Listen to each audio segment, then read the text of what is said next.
Defense Secretary na si Pete Hegseth at si US State Secretary Marcos Rubio.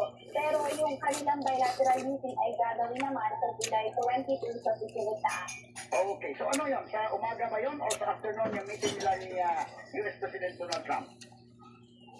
Umaga yun, gaganapin. Kaya lang ang oras dito sa Pilipinas may 12 or ay sa Amerika may 12 hours difference sa Pilipinas. Ngayon, ang Tony Refill ay 9:15 ng gabi dito. So, sa 9:15 ng umaga. So, magkakabaliktad. So, kung umaga yung... Nawala yung kuha na rin. Saan sa Pilipinas, gabi naman tatapat yung oras ng bilateral.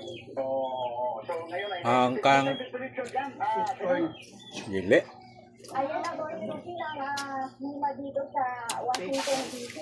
Actually, mas mainit pa kaysa sa Pilipinas. Kasi ngayong July, natapat yung summer nila. Ang summer dito sa Washington DC from June hanggang August. Pero mas mataas ang heat index na summer nila kapag July. So dito, lalo kanina mahapon, sobrang init.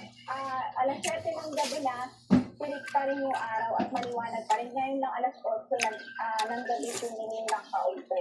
So, ganun yung init po. Kumusta yung mga rallyista? Ano-ano mga grupo dyan? Yung mga nagra-rally dyan? Ayan.